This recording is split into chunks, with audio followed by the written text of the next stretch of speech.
everyone. Hope you're safe and healthy. Welcome to our May edition of Nitya Roundup.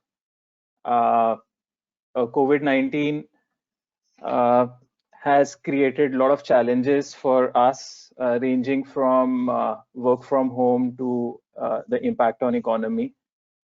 Even though the government has started giving some relaxations, but number of cases are still rising in India. So economic activity is gradually picking up a pace, but let's keep fingers crossed and let's hope that we come out of this challenge very soon.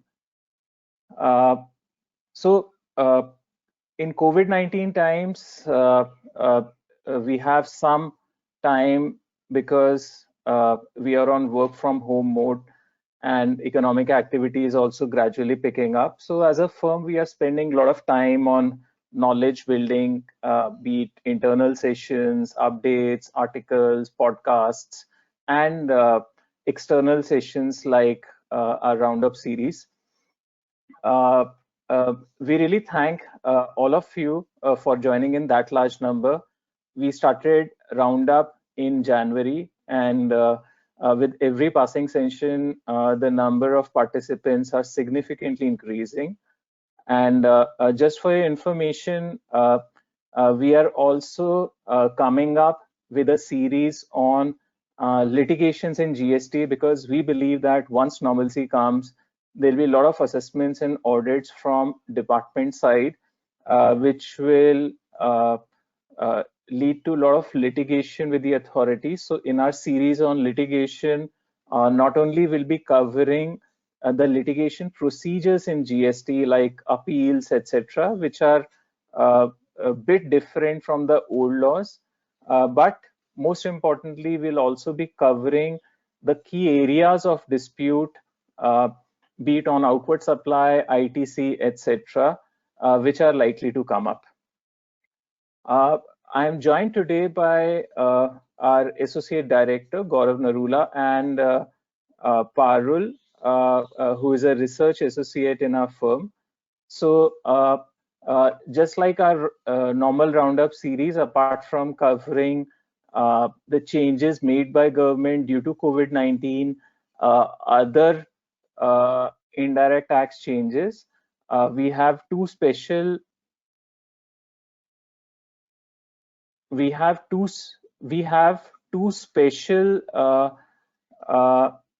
things to cover in this webinar. One is the action points, which we suggest each one of you should be taking up to counter the COVID-19 challenges, because it's incumbent on you to increase your profitability as well as the liquidity in the company.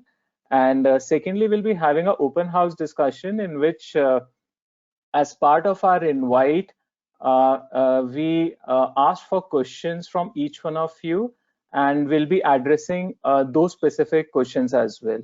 So with this, we'll begin our today's session, and I hand over the session to Parul, who will start with measures amid COVID-19.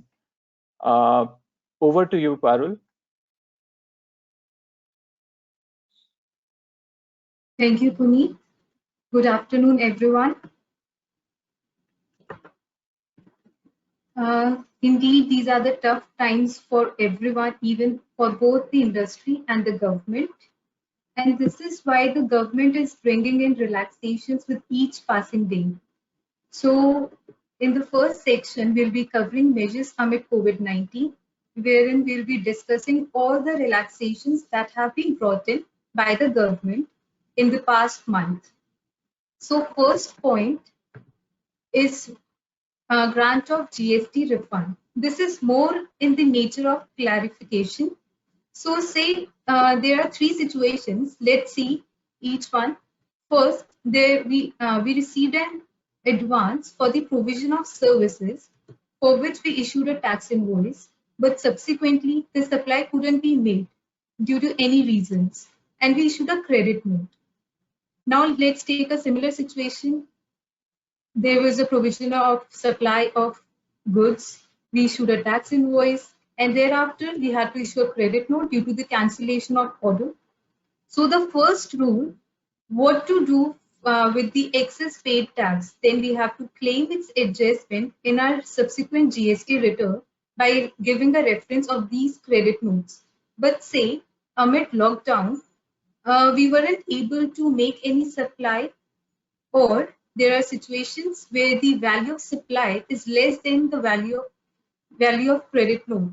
Then these are the situations wherein we are not able to claim the adjustment for the excess paid tax. Now what to do?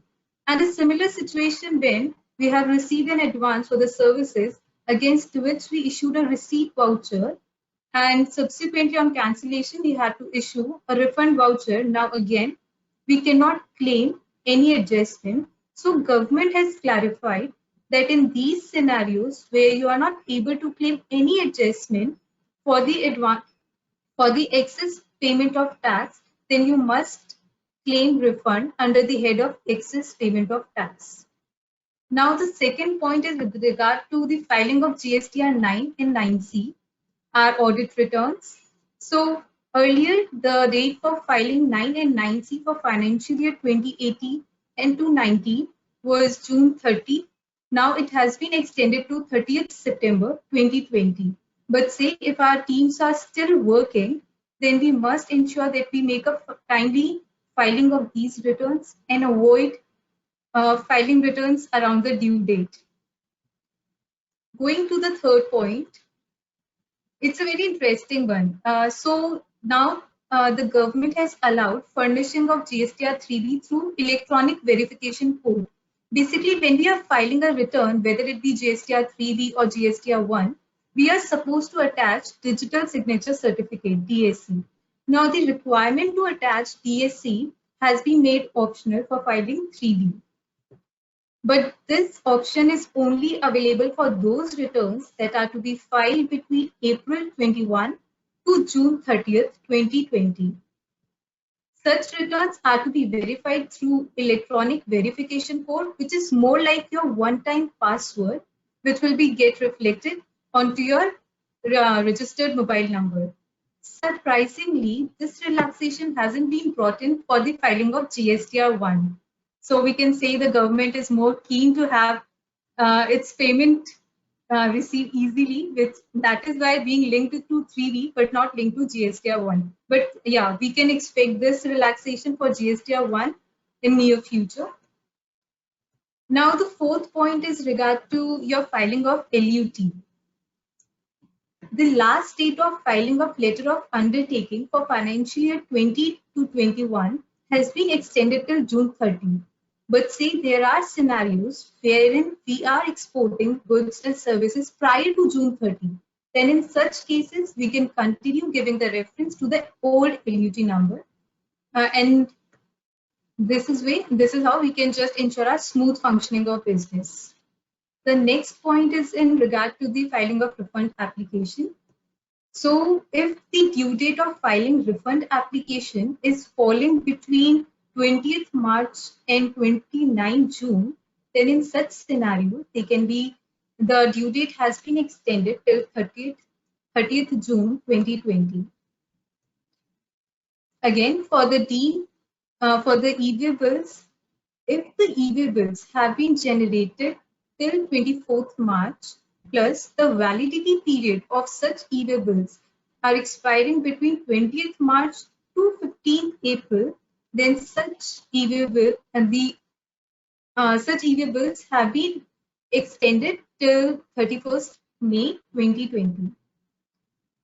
Now coming to relaxations that are provided under customs and FTP, the first relaxation is with regard to one-time condonation under EPCG scheme. So just to give a little background to this, the EPCG authorization holders have to fulfill their export obligations in time and to submit their installation certificates in time. But in cases where they are not able to do within the time limit, then they can make submissions to the regional authority for extension within 3 months. on payment of certain amount of composition fee. So the regional authorities cannot accept such submissions if they are made post 3 months. So in this backdrop, there has been a condonation granted till 31st March for your block-wise overall fulfillment of export obligations, submission of installation certificate, and again, the additional composition fee which was payable to the regional authorities of rupees 5,000 has been waived off. Coming to the second point, considering the difficulties that the exporters and importers were facing in filing bond with the customs authority, it has been provided that now in place of bond, the exporter and importer can simply file an undertaking. However, this relaxation is only available for specified categories of importers and exporters and in certain specified situations only. But please note that such taxpayers have to file the bond by 30th May 2020. Third point is with regard to certificate of origin. So earlier, online issuance of certificate of origin has been enabled for certain exports. Now this facility has been extended to other free trade agreements and preferential trade agreements. So you'll be issued a digitally signed certificate, and this is effective from 7th April. Now these digitally signed certificates can be downloaded and can be consequently shared with the foreign buyers. And these certificates one can verify on the mentioned link. The duty wherein we are submitting these digitally signed certificates, there will be a provisional payment of duty, and final assessment will take place on the submission of original certificates. Next point is with regard to an error. So when we are filing refund claims, then we receive certain errors if the shipping bill or the details that are reflected in returns are not matching. So one error is SP005, which arises when our invoice number is not correct on the shipping bill. And due to these errors, the refund claims get stuck up.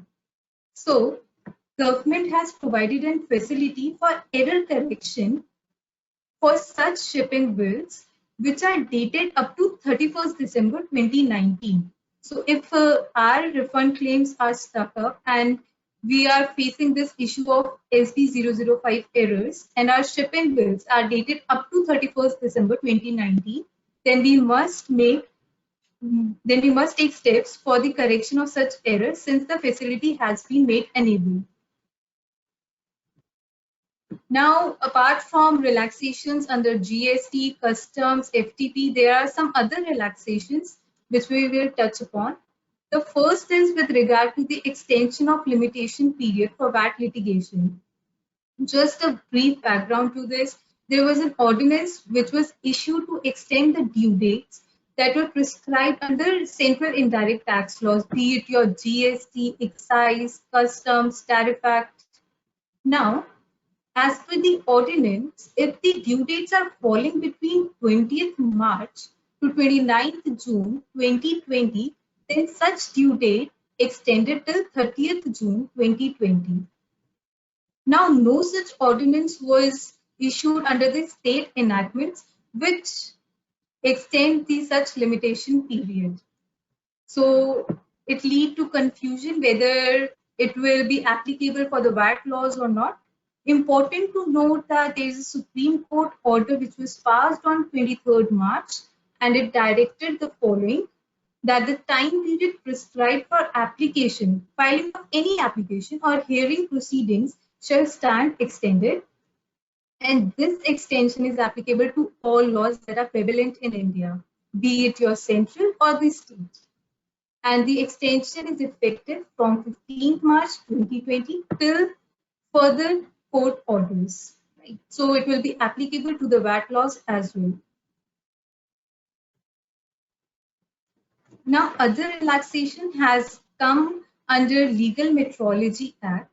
Now, due to lockdown, industry is not supplying much. So there could be cases wherein our packing material are still lying and it's completely unused. So the department has allowed the usage of existing packing material till 30th September 2020.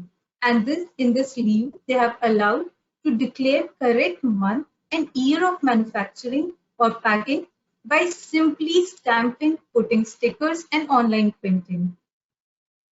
Permission to declare revised MRP is not allowed due to the COVID-19. But yes, we can declare revised MRP if there is any additional tax liability due to change in GST rate. Then we can simply revise the MRP again by either stamping, putting stickers, or online printing. Last point over here is extend the verification and stamping of weights and measures has been extended by 3 months. So with this, we have completed our first section, wherein we discussed the measures that were taken by the government just to ease out the life of the industry. Now we'll be touching upon the recent developments that came very recently under the indirect taxes. So the first point is in regard to the special procedures for companies undergoing insolvency proceedings. So just to give a background, say if, under GST law, if we haven't filed any prior GST returns, then we weren't allowed to file any new returns. This led to a problem for the corporate debtors undergoing insolvency proceedings, as post the appointment of Insolvency Resolution Professional, IRP, who undertakes the management of affairs, was not able to file any of the returns, make payment for the dues, for the sole reason that the prior returns weren't filed. To solve this problem, government introduced a special procedure wherein it was said that the corporate debtor prior to insolvency proceedings and post insolvency proceedings to be considered as a distinct person. And IRP, once the corporate debtor is undergoing insolvency proceedings, they can take a fresh registration and continue filing of returns under that GST registration. In this backdrop, say if the GSTR 1, GSTR 3B has been furnished for all tax periods before the appointment of IRP, then such special procedure need not be followed. There is no need to follow this procedure then. The time limit for taking registration by the IRP is 30 days from the date of its appointment. Howsoever, it has been made either 30 days from the date of appointment or 30th June 2020, whichever is later.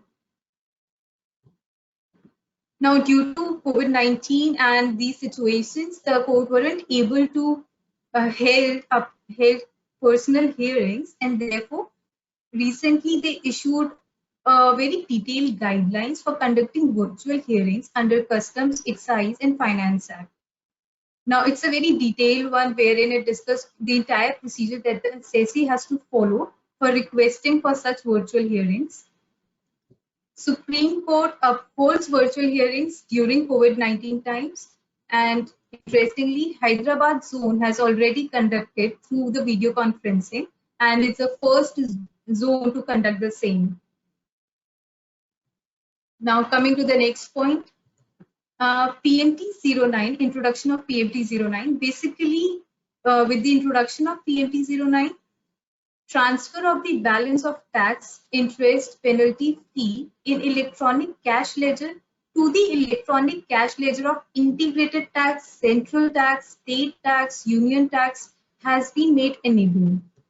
So this can be transferred through simply filing your form GST PMT 09, which you can see over the screen below this box.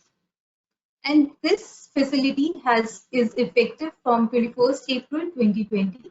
The steps to be followed are simple. Click on ledger, post logging into your account, click on ledgers, electronic cash ledgers, then you simply can file your GST PMT 09 for transferring the amount. Next is the replacement of MEIS by remission of duties and taxes on exported products. So recently, the government was of view to withdraw this MEIS scheme and replace it by the new scheme. However, the MEIS scheme is to still continue till 31st December 2020. Also, the government is considering to extend it till March 2021.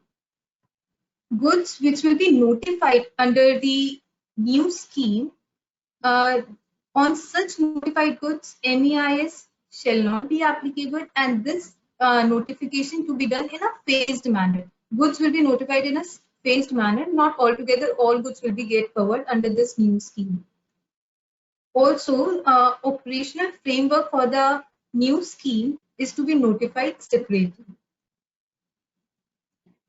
Now, the last one for this section is just to promote Make in India, Digital India. Ministry of Electronics have introduced 3 schemes. First, manufacturing of electronic components and semiconductors, which is your specs. Second, manufacturing of modified electronic clusters, EMC. Third, production linked incentives for large-scale electronic manufacturers, which is PLI. Now, this notification covers on what all units these schemes will be applicable, what all incentives will be there, what the procedure to be followed. We'll be touching upon very quickly on these schemes. Like for specs, the specs scheme is applicable on new units and those units that are undertaking substantial expansion. Now, this investment has to be made like the notification prescribed minimum investment, which is ranging from 5 crores rupees to rupees 1,000 crores, depending upon the category of product that you are manufacturing. Again, the scheme is applicable only for those products that have been notified in the scheme. Only those, if are manufactured, then they are eligible for the scheme. And this scheme won't be applicable to those units who are already availing the benefit under the older scheme, which is your modified special incentive package scheme. And the incentive available is 25% of the capital expenditure subject to the minimum investment, which we discussed is ranging from 5 crores to rupees 1,000 crores. Coming to the second scheme, EMC. EMC is applicable for those units who are setting up electronic clusters or common facility centers. And the incentives available for the EMC project. If you are manufacturing your, if you're setting up your electronic clusters, then the incentive is 50% of the project cost, with the ceiling of rupees 70 crores for every 100 acres of land. And if it's a larger area, then proportionate ceiling will be applicable, subject to maximum of rupees 350 crores. For CFC project, 75% of project cost, subject to ceiling of rupees 75 crores. And the last scheme, which is your product linked incentive scheme, it is applicable for those units which are manufacturing mobile phones and specified electronic components. Important to know that there has been specified minimum incremental investment that has to be made to be eligible under the scheme. Now, this minimum incremental investment is ranging from rupees 100 crores to 1,000 crores, again depending upon the type of a product that we are manufacturing. The incentive available is linked to the incremental sales, which is 4% to 6% on the incremental sales. With this, I request Puneet to take over the session.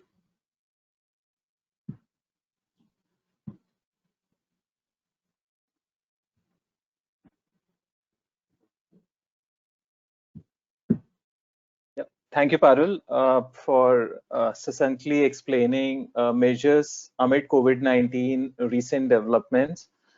Now we'll come to the legal precedent section.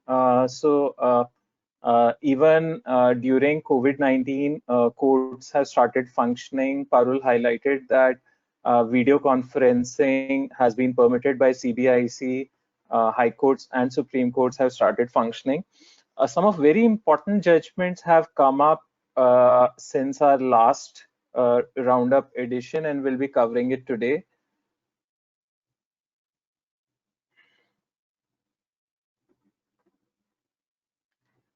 So starting with Supreme Court judgment in case of VVF, so the background of this judgment is that the government has granted area-based exemption in Northeast, Kutch and Jammu and Kashmir, in which the taxpayer was to take normal registration, and whatever excise duty he was depositing in cash, he was entitled for a refund in that. In 2008, the government brought certain restrictions in the notification that entire deposit of excise duty in PLA was not granted as refund. They brought a validation criteria where only a specified percentage of excise duty was granted as refund. The older units which were set up prior to 2008, they challenged these amendments on the ground of promissory estoppel, that earlier we were entitled for full benefit and now the benefit has been curtailed. The high courts upheld the taxpayer's plea and they held that full refund should be granted. Doctrine of promissory estoppel is applicable. Surprisingly, or rather shockingly, the Supreme Court has overruled the High Court judgments. The Supreme Court has held that the doctrine of promissory estoppel is not applicable. The court held that the purpose of bringing this valuation amendment was to serve supervening public interest, and as per the court, the public interest was that a lot of units were found which were misusing these area-based exemption notifications, undertaking fraud, etc. So basis that, the court also went to the extent that the amendment which has been brought in is clarificatory. It was always the intent of the notification to give benefit to people who do actual validation, and the court held 2008 amendment to be retrospective and made applicable to all refund claims. So in our view, this judgment is incorrect on multiple points. Firstly, on the main point of promissory estoppel itself, merely because the government were not able to detect frauds, etc., cannot be a ground to reject promissory estoppel. There was a clear promise from the government that whatever excise duty you paid in cash has to be refunded. So in between the tenure of my exemption, the government could not have brought this amendment in 2008. Even on the retrospectivity point, this point was made by the Supreme Court, frankly, out of the blue, without any context. It was not even revenue's contention that this amendment is retrospective. In context of GST also, this judgment assumes importance. So in our last roundup edition, we covered Hero MotoCorp judgment of Delhi High Court. That was in respect of switching over to GST when excise duty exemptions in Uttaranchal and Himachal, where upfront excise duty exemption was there, was converted into budgetary support. The benefit of budgetary support was lesser than excise duty exemption earlier available, but the High Court rejected Hero MotoCorp's plea of promissory estoppel.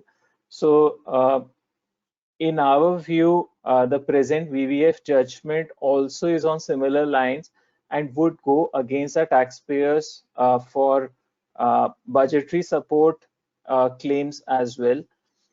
So we need to see whether, and it's a 3-member bench judgment, we need to see if tomorrow some other bench takes a different view or the matter should eventually go to the larger bench. But yes, presently it is against the taxpayers.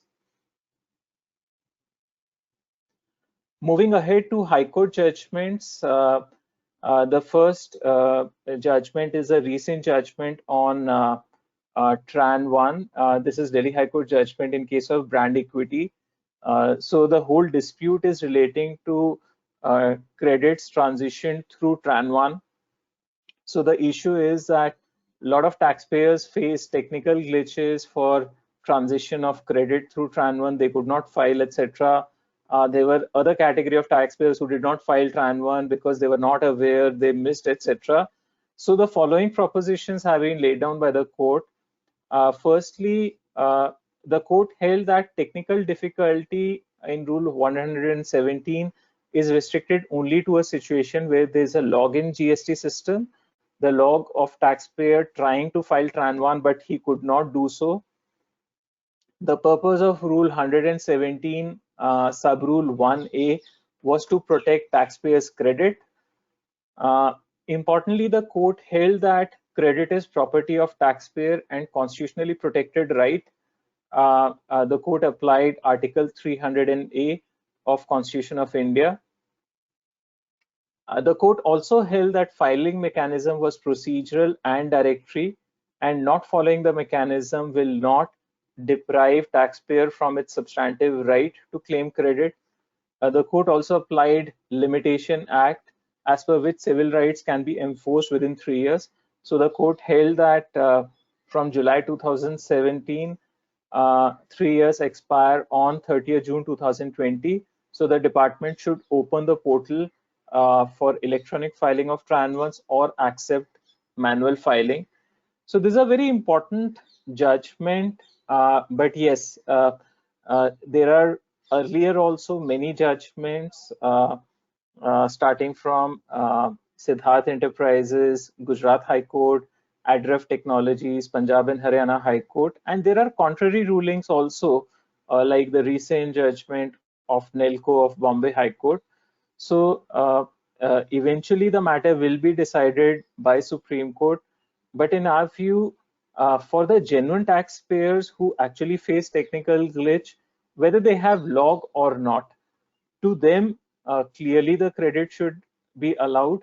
But in this case, the court seems to have gone overboard and given total disregard to the procedure, etc. Importantly, Tran 1 filing dates were extended twice by the government considering all these glitches. So making it open-ended that till June 30th, 2020, again you can file Tran 1, etc. Seems to be an overreach of the High Court, because the date of June 30th, 2020 is given. The revenue is likely to go to Supreme Court soon and will also seek a stay from the Supreme Court. Another recent judgment of Delhi High Court, which came a few days back, was Bharti Airtel judgment, which related to restriction in correcting information furnished in GSTR 3B. So the background of this judgment was that once a taxpayer files GSTR 3B, it cannot amend even if some genuine mistake, etc. has happened. So the board issued a circular that in such situations, the taxpayer should do corrections in subsequent returns only. So that means that if there is a differential liability, etc., due to errors, the taxpayer should claim, pay higher tax in the initial months and claim an adjustment or refund in subsequent months. So what the court held was that in this case, a taxpayer was prevented from correcting GSTR 3B of particular month.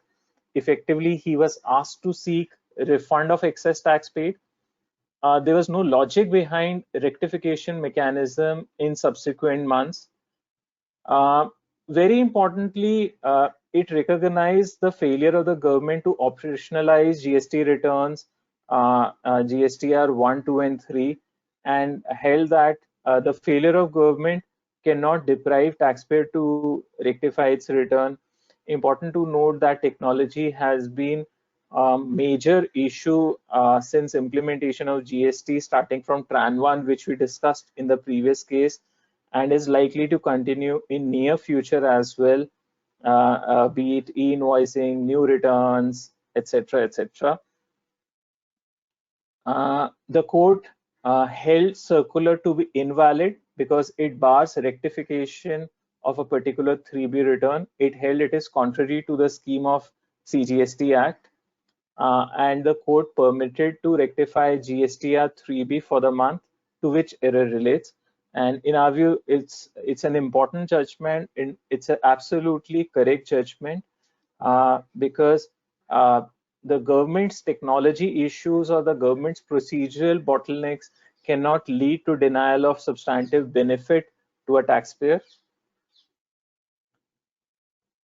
Moving ahead, another important judgment of Gujarat High Court in case of Reliance Industries. So this relates to constitutional validity of retrospective amendment to VAT laws. So the background of the judgment is that when the constitution was amended at the time of bringing GST, the Constitutional Amendment Act clearly provided that from the date of Constitutional Amendment Act, the state governments have 1 year to make changes in VAT laws. So if GST has come from July 2017, then effectively whatever amendments they have to make in their VAT laws should be made by July 2018. In this case, the Gujarat government amended Gujarat VAT Act and introduced Section 84A. The whole Section 84A talked about issuance of a revision notice where any adverse judgment has been passed in case of a taxpayer. But yes, this amendment was made after 1 year from the date of passage of Constitutional Amendment Act. So the court held that the state GST acts repealed respective VAT acts and saved only pending proceedings. The court recognized that power to amend Gujarat VAT Act was available only from 1 year from the date of Constitutional Amendment Act. The competence to make law for past period, because this was a case of a retrospective amendment, depends on legislative power. The court also noticed that Article 246A for Constitution provides for simultaneous, concurrent, and integrated power and state legislature to make laws qua GST. So whatever amendments were made in the Constitution was a collective decision, and basis that the court struck down Section 84A of the Gujarat Value-Added Tax Act 2003. A very important judgment for amendments in VAT acts being made now. And on similar lines in the past, there was a judgment of Kerala High Court as well. Proceeding further, CENVAT credit on outward transportation in case of FOR sale is a checkered issue. We had Ultratech judgment of Supreme Court holding to the contrary, but recently we have a Gujarat High Court judgment because in the past the various tribunals have interpreted the Supreme Court judgment to be open-ended and granted relief to the taxpayers. So in this case, the Gujarat High Court held that place of removal cannot be restricted to premises of manufacture. It held that place of removal has to be determined basis a place where ownership of goods is transferred, and basis that the court allowed credit on outward freight. This is Ultratech judgment of Gujarat High Court. So this is the first High Court judgment allowing credit on outward transportation for FOR sale after Ultratech judgment only of Supreme Court. The next judgment is also of Ultratech. It is of Rajasthan High Court. It's Ultratech Nathdwara. So this is relating to IBC. So in this case, the issue related to dues of GST, etc. So in this case, the company was undergoing the insolvency process, and the resolution applicant was allowed to run the company. Despite that, the GST authorities were after the new person for seeking recovery for the past period in terms of IBC. such an action was totally invalid.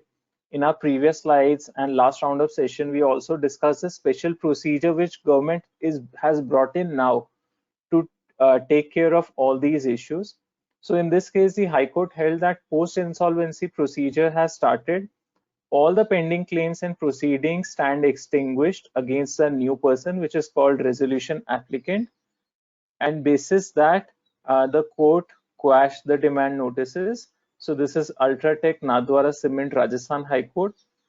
The next High Court judgment is also on IBC, which has taken a totally contrary view.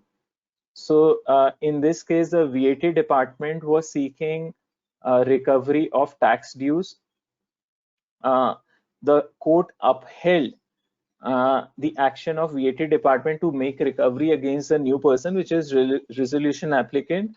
The court held that the new person did not make public announcement of it going through insolvency process. The court also noticed that the VAT department had not made any claim or was not party to these proceedings. Therefore, resolution plan is not binding, and the court upheld the action of VAT department for recovery of these dues. So this is in case of Electro Steel Steels, Jharkhand High Court.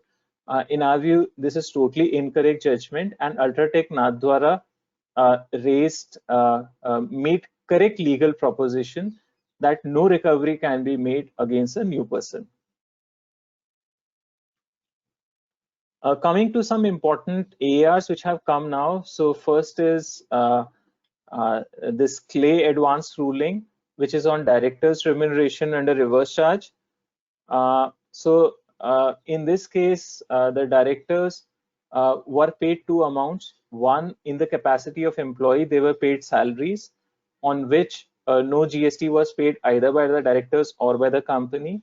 Secondly, they were being paid commission, etc., on which they were discharging GST. So the whole issue was whether in respect of salary which is being paid to these executive directors, and we are talking about the directors who are employees of the company for all purposes, who work like an employee, against whom ESI PF is deducted, from whose salary income tax TDS is deducted under section 192, etc., etc. So so the issue was whether company is liable to pay GST on reverse charge in respect of employee directors or not for their salary component. So Advanced Ruling Authority held that directors are not employees of the company. They held that the exemption for services provided by employee to employer does not apply, and it made the company liable to pay GST on reverse charge. So this is the ruling in case of Claycraft. In our view, this ruling is totally incorrect. The services of directors are clearly covered by the exemption. Secondly, there is sufficient jurisprudence in service tax laws also, because in service tax also similar reverse charge was applicable on services provided by directors, where on multiple occasions tribunals held that the reverse charge is not applicable in respect of employee directors. Then on eligibility of ITC, this advanced ruling related to provision of facilities to employees within residential colony, be it medicines, AMC, telephones, housekeeping at guest house, etc. On all these procurements, the credit was rejected on the ground that these are not relating to furtherance of business. This is in case of Kandla Port Trust. In our view, this ruling is totally incorrect because the eligibility criteria in GST is very wide. So it covers any procurement in the course or furtherance of business, and these procurements were for the purpose of business. In any case, the company was or would have been claiming deduction on these expenses under Income Tax Act, where similar criteria is there. But yes, these sort of disputes are also likely to usurp in near future.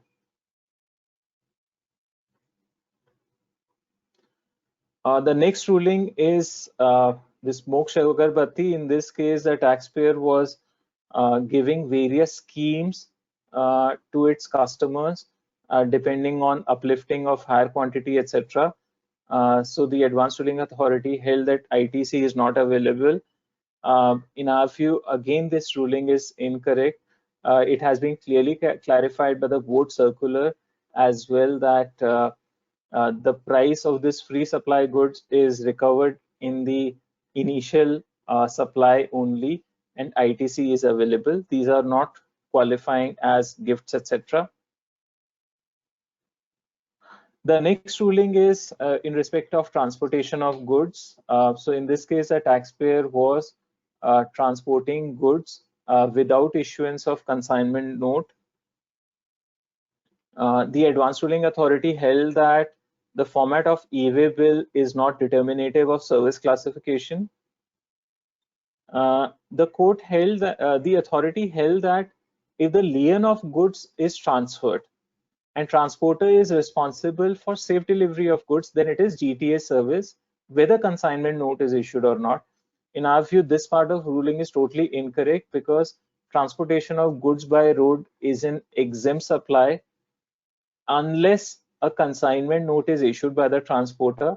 So issuance of consignment note is a statutory mandatory condition for transporter to qualify as a GTA service.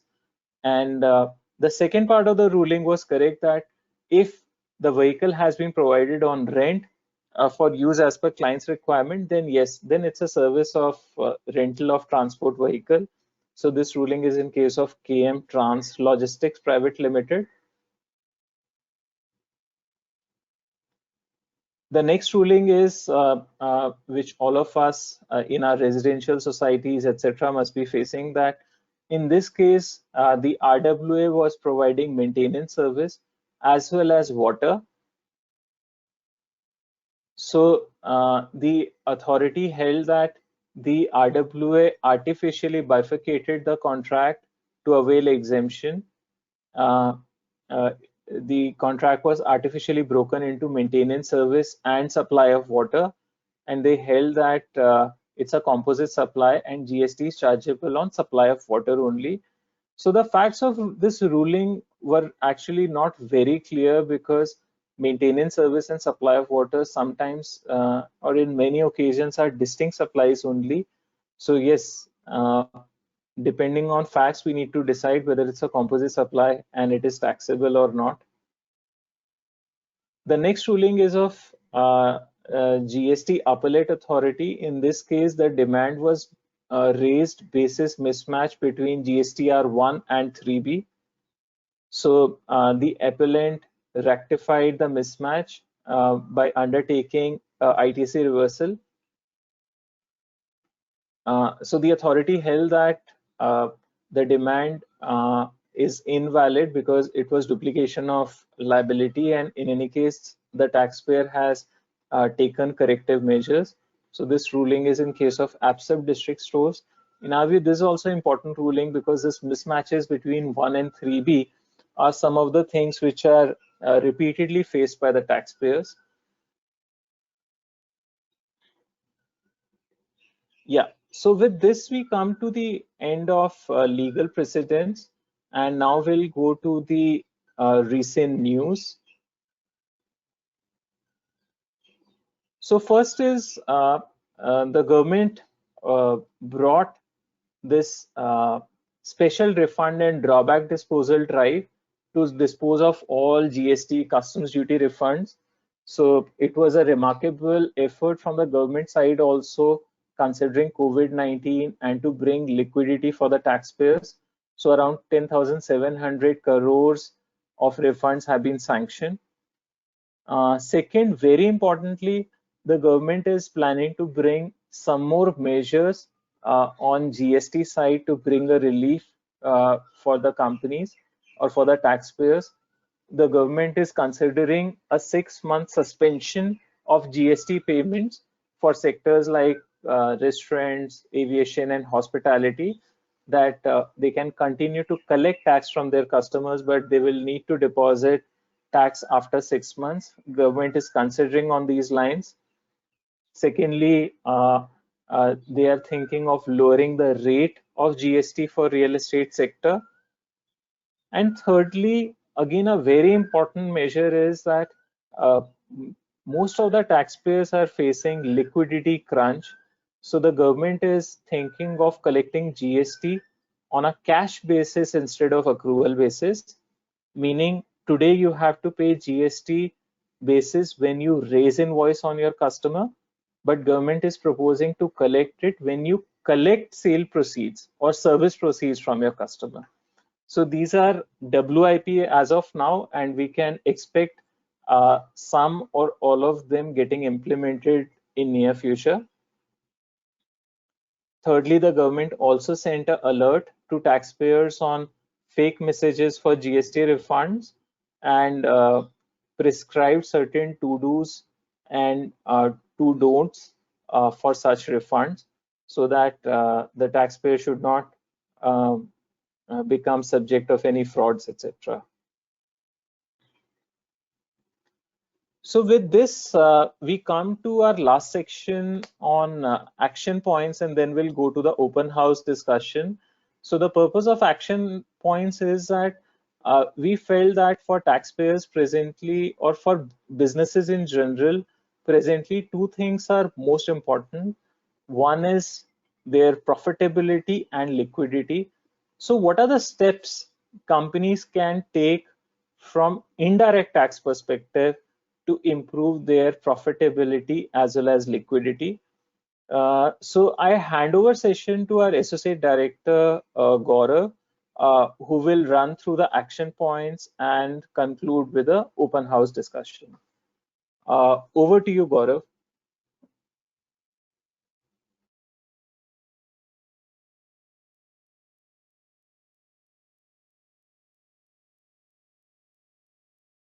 Thank you, Puneet and Parul, for taking us through the recent developments, measures, and the important precedents pronounced under the Goods and Service Tax Act. Good afternoon, ladies and gentlemen. I am Gaurav, and I would be taking care of this presentation.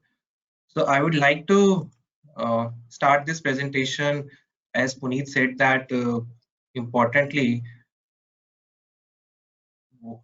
the key focus now after this lockdown is over in the corporate sector is going to be focusing on how the supply chain can be revived, how transactions can be executed, and how overall compliances can be smoothened out. Now, interestingly, there is a famous saying that money saved is money earned, and we believe that is going to be the next upcoming mantra of the corporate world on every transaction and compliance front. So if you really look at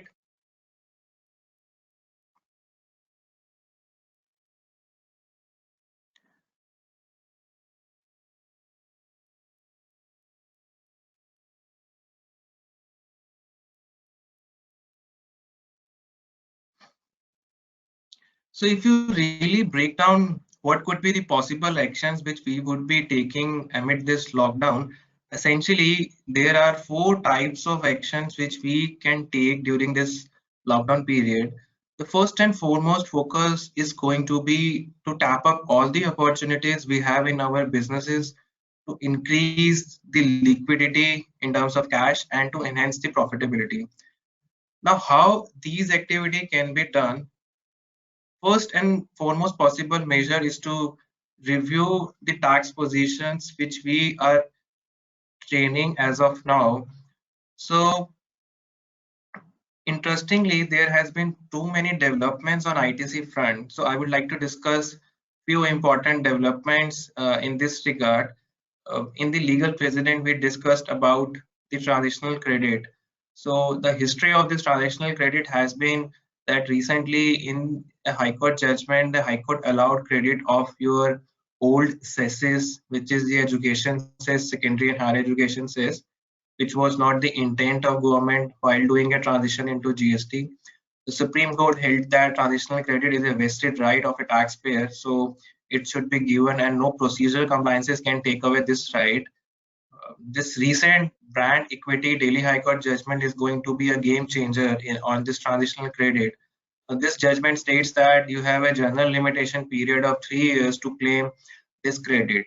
So even today, the overall jurisprudence by the different Supreme Court and High Court has opened up an area where you can claim all your existing credit even if you have defaulted in terms of filing your forms in time or inappropriate disclosures in the form. They have completely disregarded this procedural part of filing a form and claiming the credit. So that's the one big opportunity area which has been opened up with this recent Delhi High Court judgment.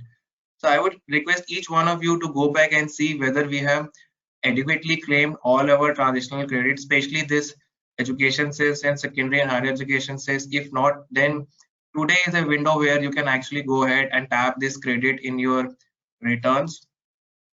There has been a major debate on various positions, especially on this 17.5 transaction. So I would like to throw a few lights on the typical transaction, like on the capital expense. So yes, credit on civil construction is debarred, but if you go for a major expansion or capitalization in a building, then there are expenditures of GST on plant and machinery, electrical fittings, fit outs and furniture. But these items are not debarred from credit under section 17.5. So credit on these items is available provided we have adequate documentation in terms of contracts and we have proper tax invoice. So we can liquidate this credit as well. There has been few transactions which has been under quite interpretational debate vis-a-vis the taxpayer and the department. For example, employee transportation is a recent chunk of expenditure which every corporate incurs.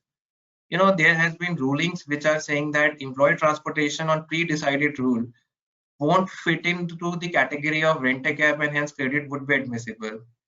So if you are routinely transporting your employees on a fixed route from one location to another location, irrespective of the mode of transportation, whether you are using cabs or you are using buses, credit is admissible. Whereas the general feeling is that everything relating to employee transportation will fit into the category of rent-a-cab, which is not true. Similarly, credit is rewarded on food and beverage. Interestingly, drinking water, which we are consuming in our factories, and most of us would also be buying this branded water, which attracts the GST. Even credit on these items is eligible since they will not technically fit into the category of beverages. There are more examples on ITC front, like contractual supplies which you are doing in scheme, goods which is being consumed in testing that may not fit into the category of destruction. Under 17.5, there is the ITC reversal requirement on goods lost or written off. Now, if you are converting these raw materials into SFG or a finished product, and the semi-finished goods or the finished goods is being destroyed, then the provisions of 17.5 may not apply. So there is a room to save credit reversal on these transactions. We have also seen that there is too much tax leakages on employee cost, like hotel expenditure in terms of hotel rentals, airline cost, mobile phone expenses, hotel expenses for foreign expatriate employees. So all these items are admissible for credit. So the important thing to relook in this whole exercise is to look out and tap up the opportunities where there could be a possible tax savings. Just a minute.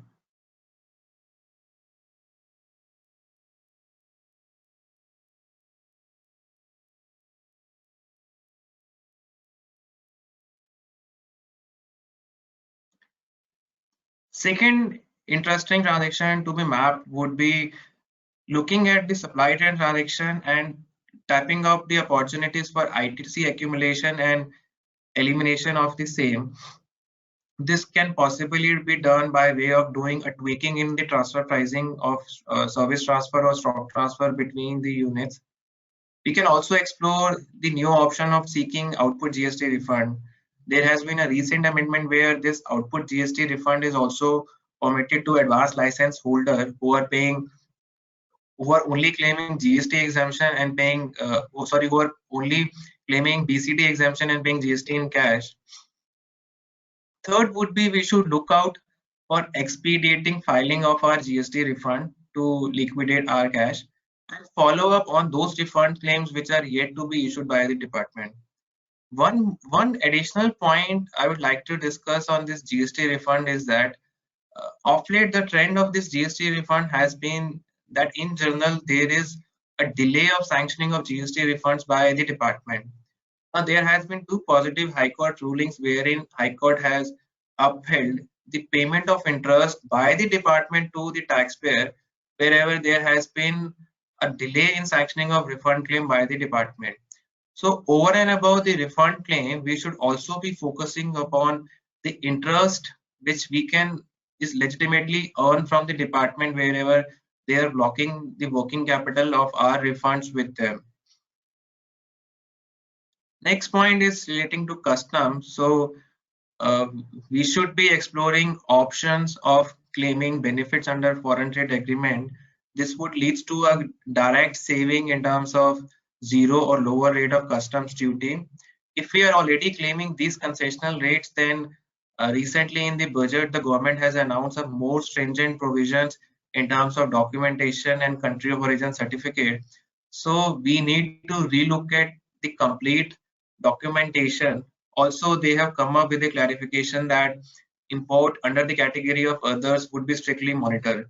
So yes, there is a dire need to examine these current exemptions on custom front so that there are no issues in future in claiming this exemption. If we are looking at more FTAs, then we should thoroughly examine and revisit this. Of late, there has been few changes in the foreign trade agreements. For example, Japan recently changed the duty rates on some of the components in their FTA. So if we have not done this study for quite a long time, then this is the right time that we should be thorough in reviewing all these exemptions in this category. Another point for claiming or working under this lockdown would be, apart from this lower customs duty exemption, we should also be focusing on the streamlining of input tax credit in our business. Now the focus should be that recently the requirement of Rule 36(4) has been deferred. Now the ITC matching has been permitted to be seen on a cumulative basis for a period of February to August 2020. Adjustment would be permissible in the month of September 2020. So till that, it is advisable that we should be claiming legitimate credit which is available as per the books of accounts. We should also be doing a vendor management and asking our vendors to timely do this compliance, because if we are not getting credit in our GSTR 2A, then there would be a added pressure on the businesses to pay GST liability in cash. Also, important to note that the government recently proposed an amendment on levy of interest for late payment of GST on net basis. Even this amendment is yet to be notified. So till the time there is a clear-cut guidelines from the government, this matching of ITC is an important action which we should be doing. Third action which we can take under this COVID situation is to really look at the export incentives in our businesses. So there are a lot of schemes under the foreign trade policy which are available for exporter of goods. It provides various incentives in the form of scrips which can be used for payment of customs duty or which can be easily traded in the market. So first and foremost, we should be tapping and looking at whether we are claiming all the incentives in our businesses or not. Also, if we are an existing exporters and we are complying under the different license scheme where we have an export obligations, so we should keep a tab on this export obligations, how we are moving on this export obligation. Will we be able to meet this export obligation after the given period of license? Interestingly, like India, all the countries in the world is dealing with this pandemic situation. So it is likely that few of our export orders would be put on hold or they will be cancelled by the foreign buyer. Now, all these things will put an added pressure on an exporter to fulfill their export obligations. So if this is going to be the upcoming trend in the export market, then one needs to make a suitable representation to the regulatory authority talking about this problem in greater detail and asking for a concession in terms of export obligations which is being required under the existing licenses. Last thing which we can do in the present situation is to continuously upgrade ourselves on technical content. Even though this is the time where most of us are working from home, I think government authorities are actively working by issuing multiple notifications in a short period of, I would say, even sometimes even an hours. So there has been dearth of notifications both on foreign trade policy, customs front, on GST front, which has been issued by them. There has been some proactive measures, some misses which has happened. So this essentially brings us to a requirement that we should be regularly updating ourselves on the recent changes which is happening on these front, and we should be imparting this technical knowledge to the technical personnel in our organization. So these are some possible measures which we can take to liquidate cash in a business and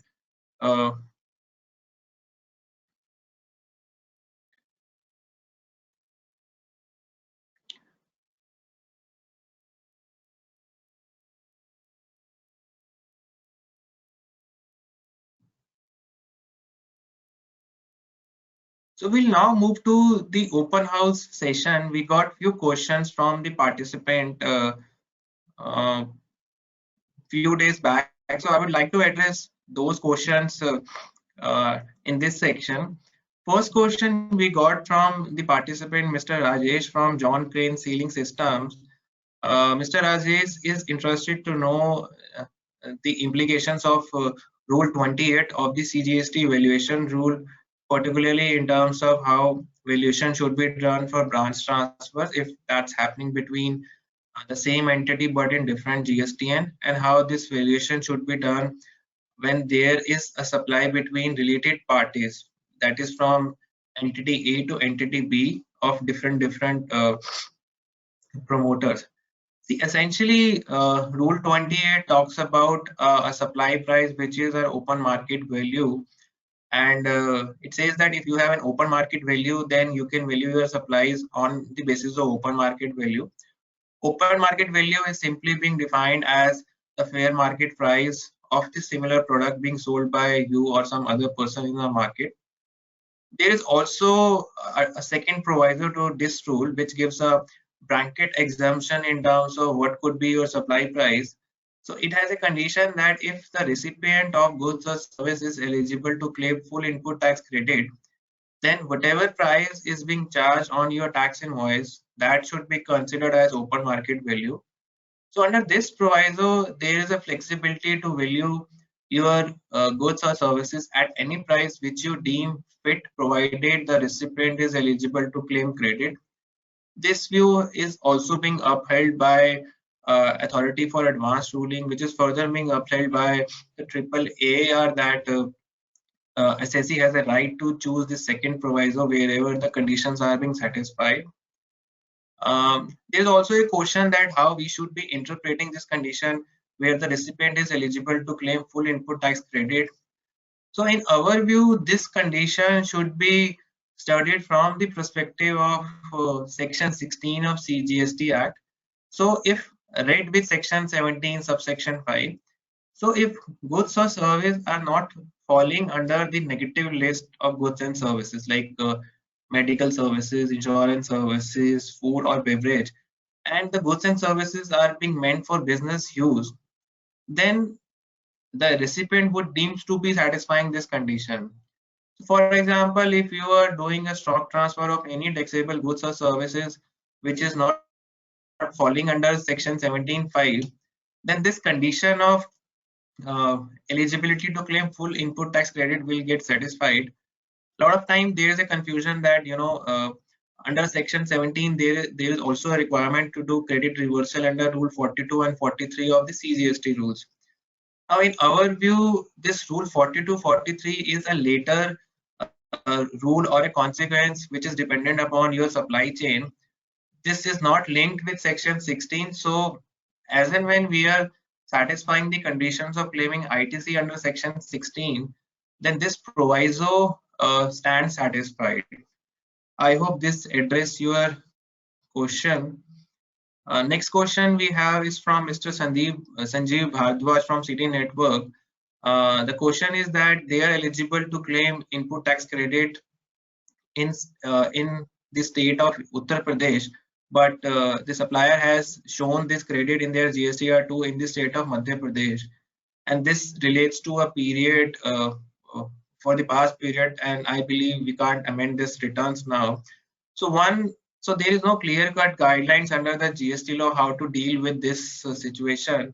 One practical solution to deal with this situation is that, sir, we should take a certificate from a supplier wherein he clearly mentions that he has supplied goods to you on this GSTN and taxes has also been paid under this GSTN. It is just a disclosure issue which has happened and leading to a disclosure into incorrect GSTN. So based on that, you can claim this credit.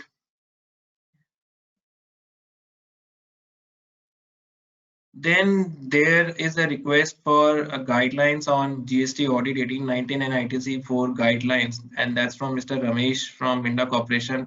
I'm sorry, sir, but these would be too much discussion on this point, so maybe we can offline connect on this.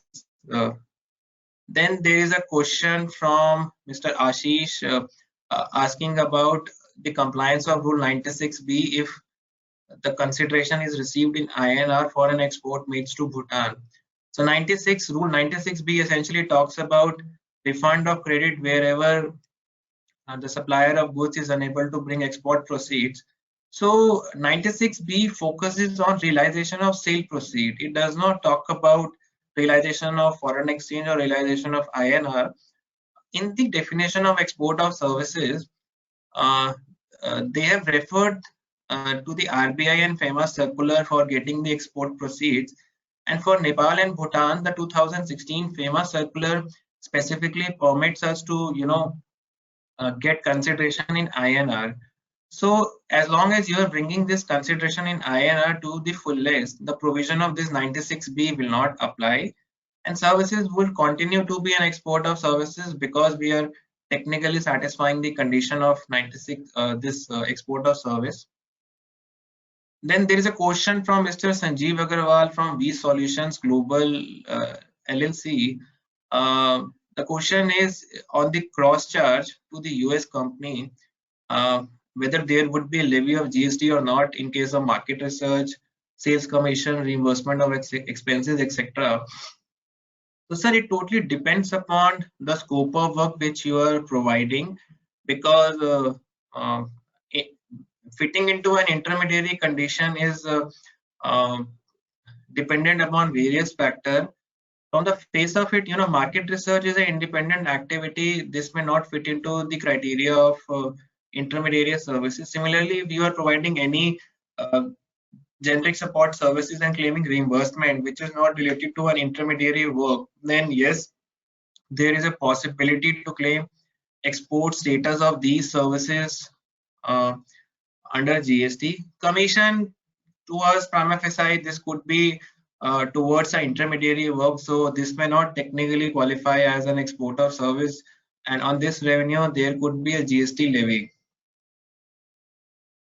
I have also a question from Mr. Sundar from Mando Automotive, and there are dearth of questions on a bonded warehouse. I'm sorry, sir, but these are too cumbersome and too complex questions, so it won't be possible for us to respond this on this webinar. I would request if you can write an email and we can connect offline on this part.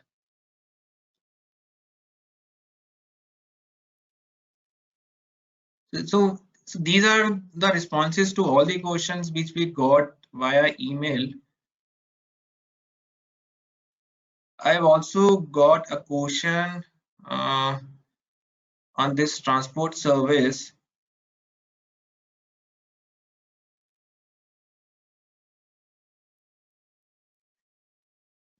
This again is on bus pick and drop because of this COVID lockdown.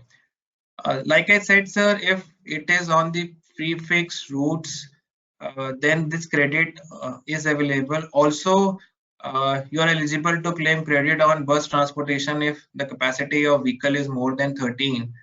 And this is irrespective of the fact that whether you are making any recovery from the employees or not. There are also a couple of questions on EPCG scheme, public notices, etc. So whatever relaxation are provided, those have been discussed in the slide. There is also a general ordinance which talks about compliances applicable on all the laws. So if the compliance timeline is following before 30th June, so that has been extended.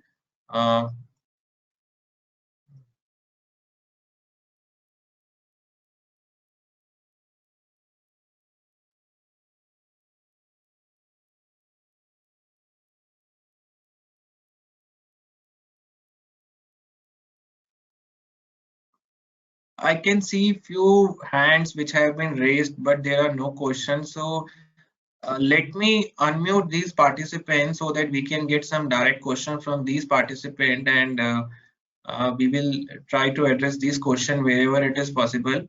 So I'll start with CES Kushwal. So I'm unmuting you, sir. You can post your question. You have been unmuted, sir. I am audible? Yeah, you are audible, sir. Sir, we have transferred the education set and secondary education sets in Tran 1, but department had objected to reverse it. We have reversed accordingly. Can we take credit in GSTR 3B of this secondary higher education sets and education sets? Sir, yes, now with this Supreme Court and Delhi High Court judgment, they have simply said that filing of Tran 1 is more of a procedural requirement. What can be done is that you can claim this credit in your 3B and you can file a letter with the department talking about this tax position. It is possible that department may not agree with this view and they may issue you a notice or any letter asking for an explanation.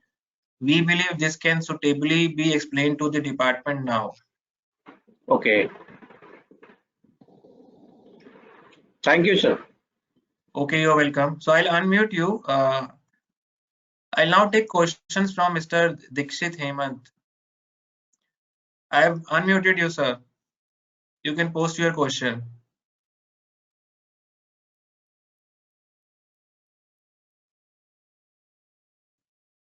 Mr. Dikshit, can you hear me?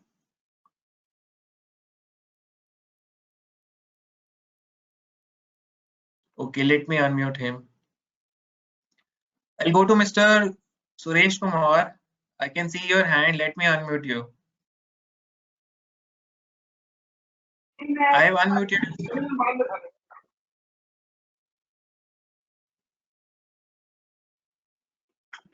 Mr. Kumar, you can post your question.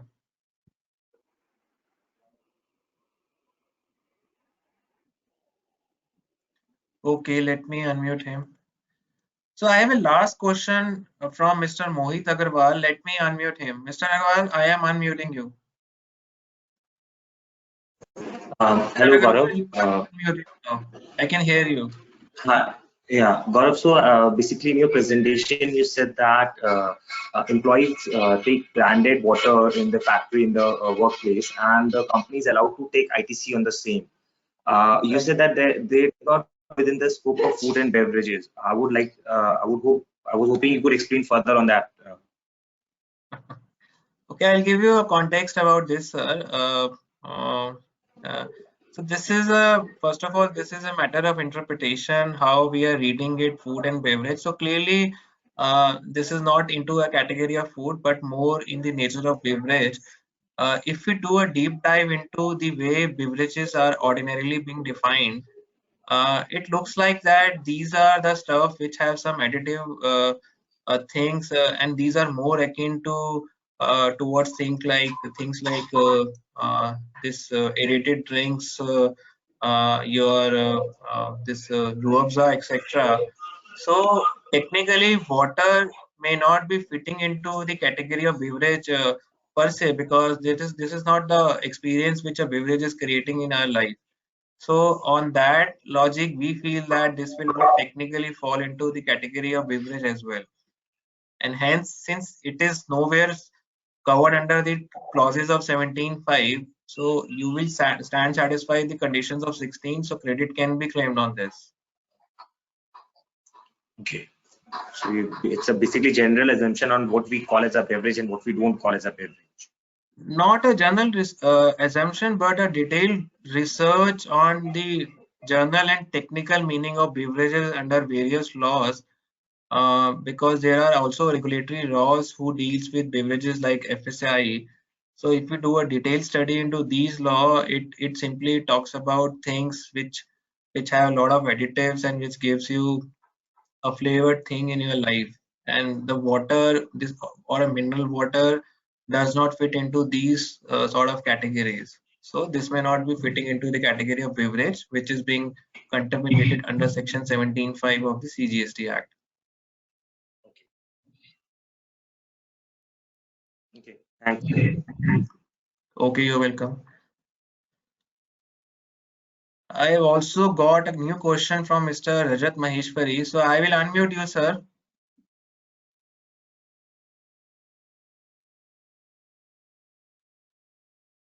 Okay, so Mr. Maheshwari, you have muted yourself from your side. I can't unmute you. In case you have question, you can unmute and we can discuss.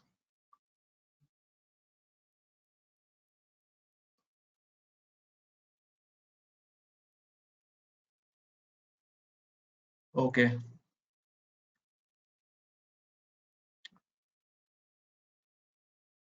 So that's all from our side, ladies and gentlemen. Thank you for your time and for attending this webinar. In case you still have any unanswered questions, there is an email ID at the end of this slide deck. You can write to us. We would be sharing this presentation shortly with all the participants in this webinar. Once again, thank you. Stay safe. Take care of your health. Take care of your family. And let's soon catch up on the next round of this webinar in the next month. Thank you and bye-bye.